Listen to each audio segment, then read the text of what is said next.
عرب کا جو معاشرہ تھا نبی کریم علیہ السلام کی تشریف آوری سے قبل،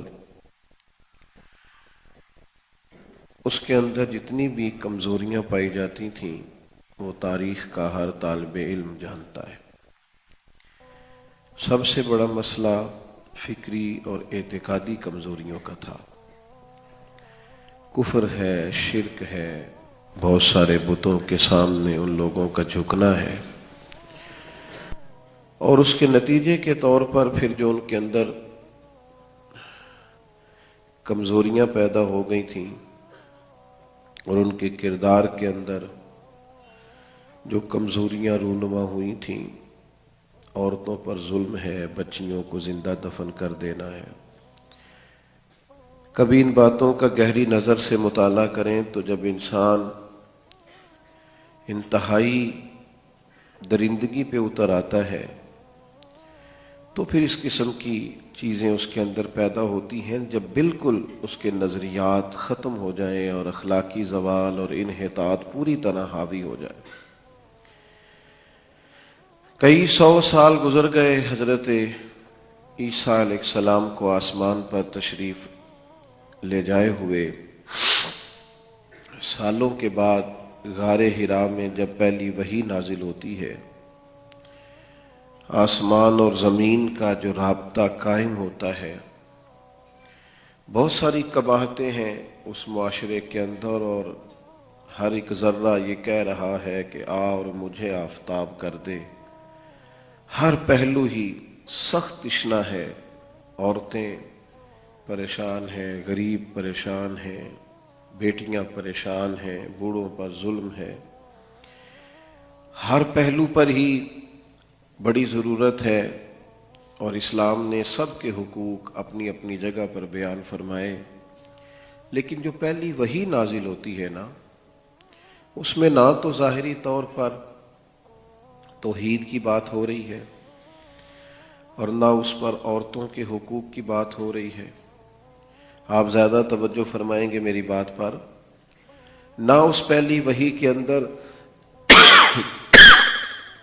حقوق العباد کا ذکر ہو رہا ہے، بلکہ جب پہلی وحی نازل ہوتی ہے قباحتیں بہت زیادہ ہیں اور ہر پہلو پر بات کرنے کی اشد ضرورت ہے، سخت پیاسا ہے معاشرہ، لیکن پہلا فرمان جو اللہ تعالیٰ کا اس امت کو سرکار کے وسیلہ پاک سے ملتا ہے وہ یہ ملتا ہے کہ اقرا، پڑھیے۔ معنی کیا ہے؟ قباحتیں جتنی بھی ہوں اسلام کہتا ہے وہ پڑھنے سے دور ہو جاتی ہیں، خرابیاں اعتقادی ہوں یا اخلاقی ہوں۔ تعلیم ایک ایسی چیز ہے جو سب خرابیوں کو دور کر دیتی ہے۔ اقرا بسم ربک الذی خلق، پڑھیے اس رب کے نام سے جس نے پیدا کیا۔ آپ پڑھیے۔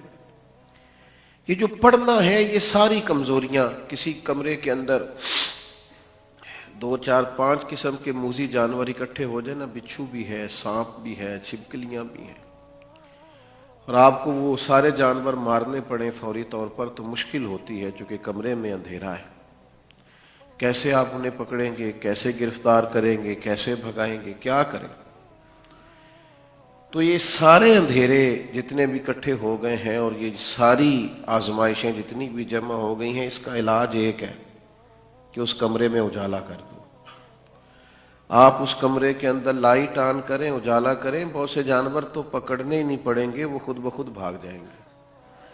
علم ایک ایسا نور ہے کہ جب اس علم کی روشنی کر دی جاتی ہے تو بہت سارے اندھیرے تو ویسے ہی دور ہو جاتے ہیں، بہت ساری چیزیں تو ویسے ہی نکل جاتی ہیں۔ پڑھنا، اور پھر مشقت کے ساتھ پڑھنا، پھر یہ کہ کتاب سے پورا تعلق پیدا کرنا، اس طرح کا پڑھنا نہیں جس طرح آج لوگ مطالعہ کرتے ہیں کہ ان کے سامنے کتاب بھی کھلی ہوئی ہے اور ساتھ ان کے موبائل کی گھنٹیاں بھی بج رہی ہیں، وہ مطالعہ بھی کر رہے ہیں اور واٹس ایپ پر لوگوں کے ساتھ گفتگو بھی کر رہے ہیں، تو کیا کتاب سمجھ میں آئے گی؟ کیسے آپ کے ذہن میں عبارت بیٹھے گی؟ جب تک پوری طور پر کتاب سے آپ گفتگو نہیں کرتے، جب تک پوری طور پر آپ کتاب کے ساتھ اپنے ذہن کو پوری طور پر لگا نہیں دیتے، اقبال کہتے ہیں تجھے کتاب سے حاصل نہیں فراغ کہ تو کتاب خواں ہے مگر صاحب کتاب نہیں۔ کتاب تو انسان کو اٹھا دیتی ہے کہ اٹھو نا، پہلے مجھے مکمل تو کرو۔ میں نے ایسے لوگوں کو دیکھا کہ 500 صفحے کی کتاب ہے لیکن وہ ایک نشست میں بیٹھے ہیں اور پڑھ کے اٹھے۔ وہ کہتے ہیں اس کا لطف اتنا زیادہ ہے، اس کا ذائقہ اتنا زیادہ ہے کہ یہ جو ہمارے مشائخ علمی کام کرتے تھے تو وہ کام انہیں لطف دیتا تھا، ان پر بوجھ نہیں بنتا تھا۔ ایسا نہیں تھا کہ وہ بڑی تکلیف میں ہے اور وہ کسی نے بڑا جبرن بٹھایا ہے۔ وہ ساتھ جو باقی بہت سارے علوم کی انہوں نے مہارت حاصل کر لی تو اس کی بنیادی وجہ بھی یہ تھی کہ وہ کام انہیں ذائقہ دیتا تھا، وہ خوش ہو کے کرتے تھے۔ قرآن مجید کی تفاسیر کا جب وہ مطالعہ کرتے تو وہ محسوس کرتے کہ قرآن مجید کا مطالعہ کے ساتھ ساتھ ان کے دل میں بہت ساری گرہیں کھل رہی ہیں، ان کی طبیعت لگ رہی ہے، ان کا ذوق بڑھ رہا۔ دیکھیے نا، امام مالک رحمۃ اللہ علیہ کی خدمت میں کوئی شخص مسئلہ پوچھنا آتا ہے اور اگر وہ کہتا ہے مجھے کوئی فقہ کی بات پوچھنی ہے تو حضرت بتا دیتے ہیں، لیکن اگر وہ کہتا ہے نا مجھے حدیث پاک سننی ہے تو یہ ان کا اپنا ذوق ہے۔ کسی جگہ کتاب و سنت میں اس کا حکم نہیں، یہ ان کا اپنا ذوق ہے کہ اس نے کہا مجھے حدیث پاک سننی ہے تو انہوں نے اٹھ کر غسل کیا ہے، ہزاروں کے مجمع کے لیے نہیں، ایک آدمی کے لیے غسل کیا ہے، خوشبو لگائی ہے، امامہ باندھا ہے، پھر وہ ممبر پر بیٹھے اور پورے عالمانہ وقار کے ساتھ بیٹھے اور پھر اس شخص کو سامنے بٹھایا ہے، اللہ کی حمد کی ہے، محبوب پہ درود بھیجا ہے، پھر نبی پاک کی حدیث پاک کو بیان فرمایا۔ یہ اہتمام انسان کے ذوق کو دوبالا کرتا ہے، آپ کی طبیعت کے اندر نور پیدا کرتا ہے۔ جب آپ اس ذوق کے ساتھ چیزوں کو لیتے ہیں نا، خلیفہ اعلیٰ حضرت مولانا ابو یوسف محمد شریف صاحب کوٹلوی رحمۃ اللہ علیہ، ان کے صاحبزادے تھے سلطان الواعظین مولانا ابو نور محمد بشیر صاحب رحمۃ اللہ علیہ۔ وہ فرمایا کرتے تھے کہ مجھے کوئی شخص مولوی کہتا ہے تو مجھے برا نہیں لگتا، بہت اچھا لگتا ہے۔ بہت سارے لوگ ہوتے ہیں نا، وہ بلا وجہ سے اپنے آپ کو کمزور سا اور دبا دبا سا اور پیچھے ہٹا سا وہ سمجھتے ہیں۔ ہمارے ہاں تو بعض لوگ کہتے ہیں بھئی تم مجھے صرف مولوی نہ سمجھنا، تو مولانا کہا کرتے تھے بھئی تو مجھے مولوی سمجھنا، میں ہوں مولوی۔ یہ کوئی تانے والی بات ہے؟ آپ کو لوگ علمی تعارف سے بلا رہے ہیں اور آپ کہہ رہے ہیں کہ مجھے مولوی نہ سمجھنا، اس کا کیا مطلب ہوا؟ آپ اس کو اپنے لیے اعزاز بنائیں، آپ کہیں شکر ہے اللہ کا کسی نے مولوی صاحب کہا ہے، ہم ہیں بھئی مولوی صاحب۔ اس میں کیا کمزوری ہے؟ بلا وجہ 2 قدم پیچھے ہٹنے کا معنی کیا ہے؟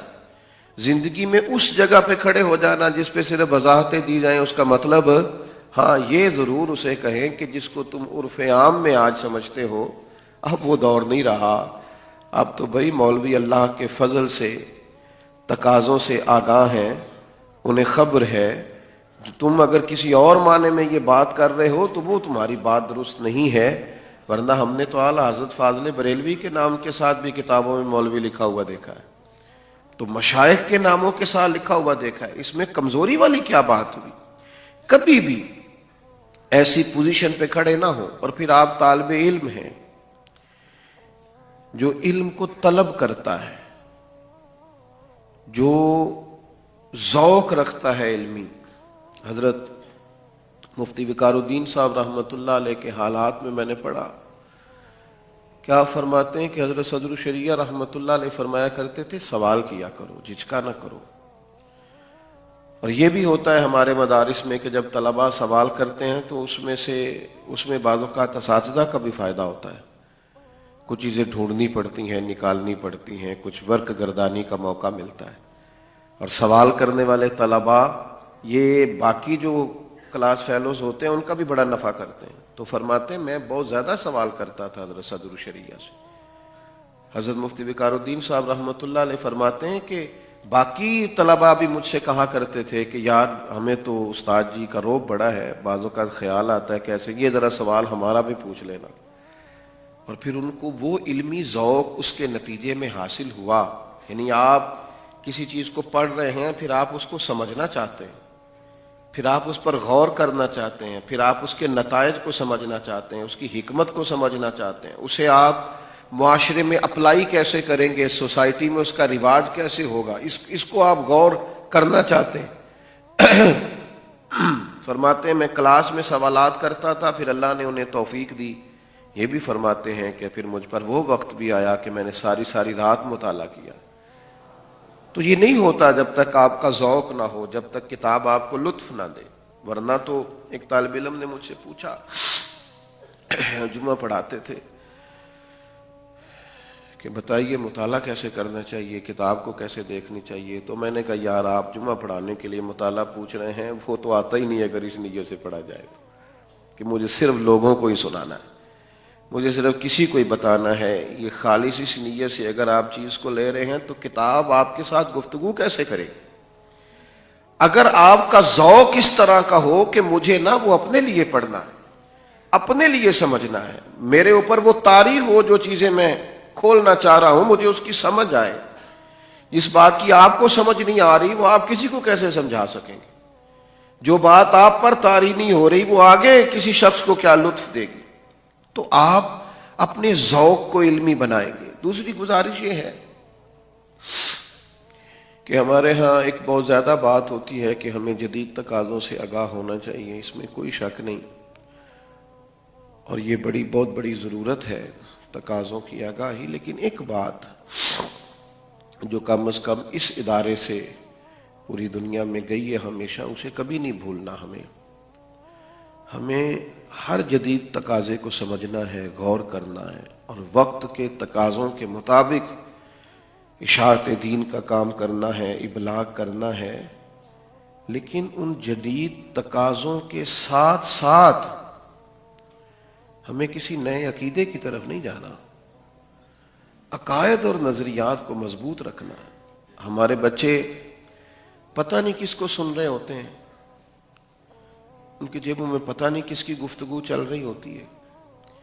جو لوگ نظریاتی طور پر کمزور ہو جاتے ہیں وہ زندگی میں کچھ نہیں کر پاتے۔ ڈبل مائنڈڈ آدمی بھی کبھی زندگی میں کچھ کرتا ہے۔ یہ جن بزرگوں کی قدموں میں آپ بیٹھتے ہیں نا، حضرت مفتی ظفر علی نعمانی صاحب رحمۃ اللہ علیہ، حضرت علامہ عبد المصطفیٰ اعظمی صاحب رحمۃ اللہ علیہ، حضرت مفتی وقار الدین صاحب، حضرت علامہ قاری مصلح الدین صدیقی صاحب، یہ وہ مشائخ تھے جو نظریاتی طور پر پختہ لوگ تھے، ذہنی اور فکری طور پر کسی قسم کی کمزوری نہیں تھی۔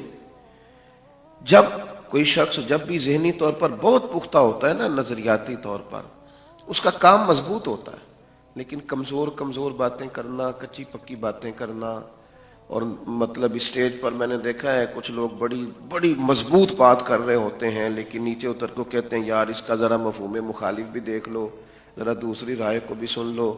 یہ کمزوری ہمارے بزرگوں کے ہاں نہیں پائی جاتی تھی۔ مزاج پختہ، عقیدہ پختہ۔ کسی جگہ آپ کو کسی بات میں کسی چیز کو سمجھنا ہے تو آپ اپنے مشائخ کی طرف رجوع کریں، آپ سوالات اٹھائیں، آپ چیزوں کو سمجھیں، عقائد کے دلائل پر پوری طرح آگاہ ہوں، لیکن عقائد کی مضبوطی یاد رکھیے گا۔ جہاں بھی جدید تقاضوں کی بات ہوگی اس کو ضرور پیش نظر رکھو۔ حضرت امیر ملت رحمت اللہ تعالی علیہ کا قول بڑا زبردست ہے، فرمایا کرتے تھے ہر چیز نہیں لیں گے، لیکن دین وہی پرانا ہے جو حضرت صدیق اکبر سے ملا ہے، حضرت فاروق اعظم سے ملا ہے، حضرت عثمان غنی اور مولا علی نے ہمیں عطا فرمایا۔ میں نے تھوڑی سی دنیا دیکھی ہے، پاکستان کے تمام صوبہ جات اور ان کے نیچے اتر کے کونے تک بھی میں نے دیکھے ہیں۔ میں نے صرف وہی لوگ مضبوط دیکھے ہیں جو عقیدے کے لحاظ سے مضبوط تھے، انہی کو انشراح صدر حاصل تھا، وہی کوئی کام محنت سے کر پاتے تھے، جد و جہد بھی انہی لوگوں میں تھی چونکہ نظریاتی پختگی حاصل تھی۔ باقی عملی معاملات ہیں، اس میں آپ جدت کو اختیار کریں، کرنا چاہیے، وہ بڑا ضروری کام ہے، اور طلباء کو چاہیے کہ وہ باقی کاموں میں بھی مہارت پیدا کریں، گھر کے کاموں میں بھی دلچسپی لیں۔ میں طلباء سے کہا کرتا ہوں کہ جب آپ مدرسے سے ہو کے گھر جائیں تو بہت رغبت سے کھانا نہ کھایا کریں گھر جا کے۔ کسی کو یہ تاثر دینے کی کیا ضرورت ہے کہ مدرسے میں تو مجھے کھانا ہی ٹھیک نہیں ملتا، کوئی ایسا تاثر آپ باہر نہیں چھوڑیں کہ جو آپ کے باقی بہن بھائی اسکول کالج سے وابستہ ہے وہ یہ خیال کریں کہ جناب پتہ نہیں یہ کسی کمزوری کا شکار ہے، اور اس کے بعد بھی جتنے تقاضے ہیں ان کو ہمیں سمجھنا چاہیے۔ تیسری گزارش میری طلباء کی خدمت میں یہ ہوگی، بڑے ادب کے ساتھ، کہ ایک فطری اصول ہے انسان کی زندگی میں کہ انسان جو لوگ اس کے قریب ہوتے ہیں نا، اس کا خیال ہوتا ہے کہ ان میں کمزوریاں ہیں، اور جو لوگ بہت زیادہ دور ہوتے ہیں ان کے بارے میں خیال ہوتا ہے بہت اعلیٰ چل رہے ہیں وہ لوگ۔ یہ ہمارے ذہن میں بات ہوتی ہے۔ میں مختلف جگہوں پہ جاتا ہوں تو بعض اوقات لوگ اپنے شہر کے کسی عالم کے بارے میں یا کسی خطیب کے بارے میں کوئی شکوے کی بات کرتے ہیں، اور ساتھ یہ بھی کہتے ہیں کہ آپ بڑے اچھے آدمی ہیں لیکن ہمارے مولانا کے اندر یہ کمزوریاں ہیں۔ تو میں ان کی خدمت میں اکثر عرض کرتا ہوں کہ میں ذرا دور رہتا ہوں نا، اور دوسری بات یہ ہے کہ میں تو 2-3 گھنٹے کے لیے آیا ہوں، مجھے چلے جانا ہے۔ آپ کو اپنے عالم سے ہی وابستہ ہونا چاہیے، چونکہ آپ کے تمام معاملات وہی دیکھیں گے۔ ہم جب کسی ادارے میں تعلیم حاصل کر رہے ہوتے ہیں تو سب سے اچھے استاد وہ ہوتے ہیں جو ہمیں پڑھا رہے ہوتے ہیں، سب سے بہترین مدرسہ وہ ہوتا ہے جس میں ہم پڑھ رہے ہوتے ہیں۔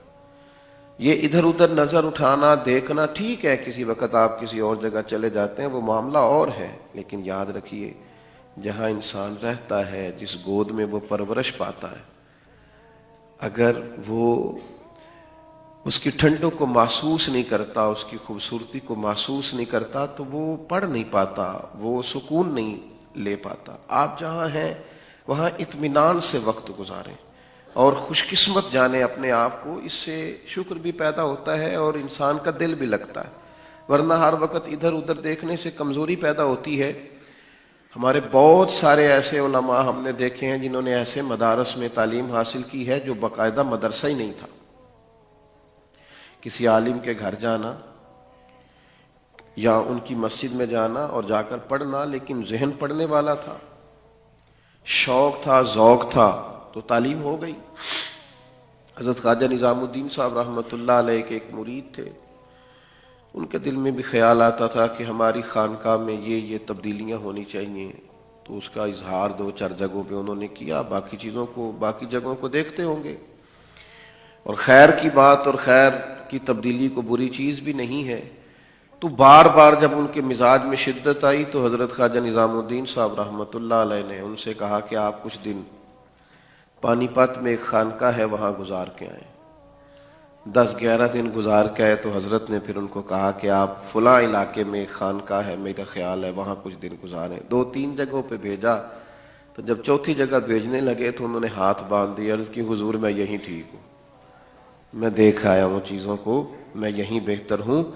تو ایک تو اس بات پر ضرور توجہ کریں۔ بس میں اپنی بات سمیٹنے لگا ہوں۔ ایک میری آپ کی خدمت میں اور گزارش ہے۔ دور طالب علمی میں نے ایک چیز کو بڑی شدت سے محسوس کیا ہے، وہ ایک درد ہے، آپ کی خدمت میں ضرور رکھنا چاہتا ہوں۔ تمام طلباء قابل نہیں ہوتے، اور تمام طالب علم جو ہوتے ہیں وہ پوری طور پر مضبوط نہیں ہوتے، کچھ کمزور ہوتے ہیں، کچھ کی زبان توتلی ہوتی ہے، کسی کے وجود میں کوئی کمزوری ہوتی ہے۔ میں نے دیکھا ہے کہ مزاح کے نام پر، خوش طبعی کے نام پر کچھ لوگوں کی ایسی حوصلہ شکنی ہوئی، کچھ بن سکتے تھے وہ بیچارے، غریب گھر تھا، کمزور فیملی سے تعلق تھا، لیکن مدرسے میں بعض ایسے لوگوں کو جن کو تھپکی دینی چاہیے تھی انہوں نے بھی ان کو مذاق بنا لیا۔ پورے کے پورے ادارے میں اس طالب علم کے ساتھ اس طرح کا رویہ رکھا گیا کہ بالآخر وہ بیچارے کمزور ہو گئے ذہنی طور پر اور ادارہ چھوڑ کے چلے گئے۔ یہ چیزیں درست نہیں ہوتی۔ آپ خوش طبعی کریں لیکن کبھی بھی کسی شخص کا مذاق تو نہ بنائیں۔ قرآن مجید تو فرماتا ہے کہ یہ جاہلوں کا طریقہ ہے۔ جب حضرت موسیٰ علیہ السلام نے کہا، سورۃ البقرہ میں آپ کو ملے گا کہ گائے ذبح کرو، تو انہوں نے کہا آپ ہم سے مذاق کرتے ہیں، تو آپ نے فرمایا میں اللہ کی پناہ مانگتا ہوں جاہلوں میں سے ہو جاؤں۔ تو جو ہلاک کا طریقہ ہے. کسی بھی طالب علم کی حوصلہ شکنی نہ کریں. کچھ سب نے مناظر اسلام تھوڑی بننا ہے, کچھ سبھی کو محقق تھوڑا بننا ہے. کچھ ہماری طرح کے صرف جمعہ پڑھانے والے بھی ہوں گے, صرف نماز پڑھا لیا کریں گے. بہت سارے لوگوں کی بہت ساری جگہوں پہ ضرورت ہوتی ہے. میں کسی شخص سے بیزار نہیں ہو سکتا, چونکہ ایک ذرہ بھی تو بیکار نہیں ہو سکتا. تو حوصلہ شکنی کرنا اور کسی بیچارے کو کمزور کر دینا, اسے تکلیف پہنچانا, یہ بات درست. اور آخری گزارش میری آپ کی خدمت میں یہ ہے, چونکہ طلباء سے باتیں ہو رہی ہیں تو کچھ دل کی باتیں ہیں وہ ساری ہو ہی جائیں. خطاب صرف طلباء سے ہے. میں آپ سے عرض کروں گا کہ بہت ساری چیزوں میں مہارت پیدا کریں اپنی زندگی میں, کوئی کمزوری نہیں دکھائیں. اگر آپ کے گھر میں گاڑی ہے یا کسی جگہ کچھ ایسی آسانی موجود ہے تو اس کی ڈرائیونگ بھی آپ سیکھیں. حضرت مفتی ظفر علی نعمانی صاحب رحمۃ اللہ علیہ تجارت فرمایا کرتے تھے اور ایک مضبوط تاجر تھے. انہوں نے کام کیا ہے. ذہنی کمزوری اور ذہنی غلامی, یعنی مولوی صاحب کو دیکھ کے ہر شخص یہی سمجھے کہ شاید اس کو چندہ ہی لینا ہے, تو یہ بات بھی درست نہیں ہے. یعنی آپ کی طبیعت اس طرح کی ہو کہ اگر آپ کچھ انقلابی مزاج ہو سکتے ہیں نا. ہم نے دیکھا ہے مدارس میں پڑھنے والے, ہمارے ایک بہت بڑا کالج ہے پنجاب میں, اس میں ایک سیرت کانفرنس میں مجھے حاضری کا موقع ملا. تو پرنسپل صاحب جو تھے کالج کے, وہ مجھ سے کہنے لگے کہ میں نے انہیں کہا مسجد بڑی عمدہ بن گئی ہے, ایک دفعہ میں پہلے آیا تھا تو کمزور تھی. تو کہنے لگے ایک اسٹوڈنٹ ہمارے یہاں سے پڑھ کے بہت کامیاب بزنس مین بنے ہیں, کئی ممالک میں انہوں نے بزنس کیا ہے. تو اب وہ یہاں آتے ہیں تو وہ اس قدر زیادہ خرچ کرتے ہیں ہمارے کالج پر, اس قدر زیادہ خرچ کرتے ہیں کہ بہت ساری چیزیں تو ایسی ہیں جو ہمیں کہنا ہی نہیں پڑتی. وہ خود سے وزٹ کرتے ہیں, خود سے کام شروع کر دیتے ہیں. ہمیں بہت ساری چیزوں میں صلاحیت پیدا کرنی ہے. الحمدللہ اللہ کا فضل ہے, تیزی سے طلباء بڑے ہیں یونیورسٹیز میں. مدارس کے بچے ہیں جو زیادہ ایم فل کر رہے ہیں, پی ایچ ڈی کر رہے ہیں, ایک بہت بڑی تعداد. آپ اپنے ذہن کو تھوڑا کھولیں گے اور جو وقت ضائع ہوتا ہے ادھر ادھر اسے باقی کاموں پہ لگائیں گے, مختلف زبانوں میں مہارت حاصل کریں گے, آپ کچھ اور چیزوں کی طرف بھی اپنی رغبت پیدا کریں گے. تو جب کوئی شخص مضبوط ہوتا ہے تو جہاں وہ وابستہ ہوتا ہے وہاں بھی مضبوطی ہوتی ہے.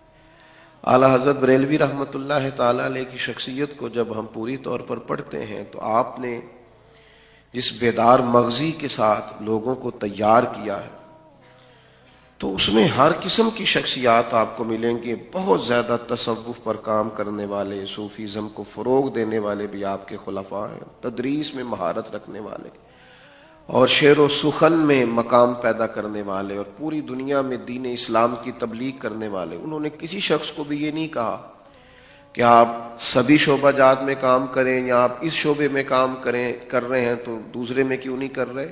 بس انہوں نے دیکھا کہ یہ آدمی کہیں ڈیوٹی کر رہا ہے تو اس کو اسی میں انہوں نے آگے تھپکی دے کے بھیجا.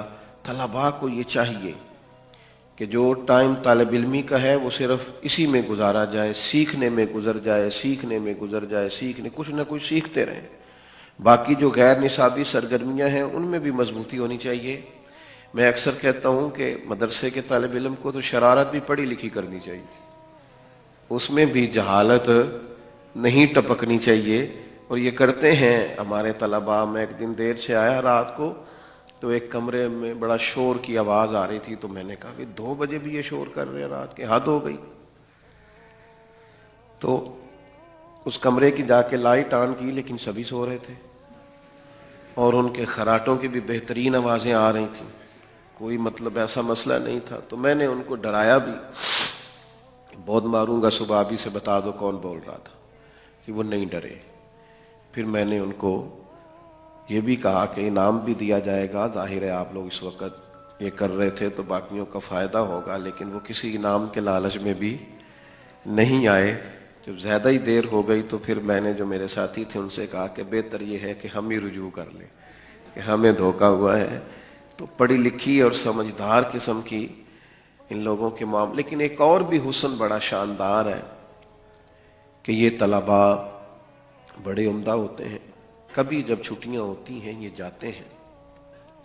آپ کو اندازہ نہیں ہے کہ آپ کے اساتذہ آپ سے پیار کتنا کرتے ہیں. کچھ بچے چھوڑ کے چلے جاتے ہیں ادارہ. بہت تلخ ہو گئے. ایک دن ہمارے ایک استاد، بڑی خفگی کچھ دن ان کے چہرے پہ رہی. میں نے عرض کی کہ میں پاؤں دبا دوں تھوڑے سے. تو ان کی خدمت میں حاضر ہوا تھوڑی دیر. تو میں نے کہا حضور کوئی گھر میں پریشانی ہے؟ آپ مطلب طبیعت فرمانے لگے یار وہ فلاں طالب علم تھا، اس پر بڑی محنت کی تھی، بڑی خواہش تھی، کچھ ذہن میں باتیں تھیں کہ شاید کچھ بنائیں گے، اس نے سوچا ہی نہیں ہے اور چپکے سے چھوڑ کے چلا گیا ہے. آپ یقین کریں میں باوضو ہوں اور مسجد میں ہوں. ہمارے حضرت رو پڑے. فرمانے لگے اسے پتہ ہی نہیں تھا ہم اس سے پیار کتنا کرتے ہیں.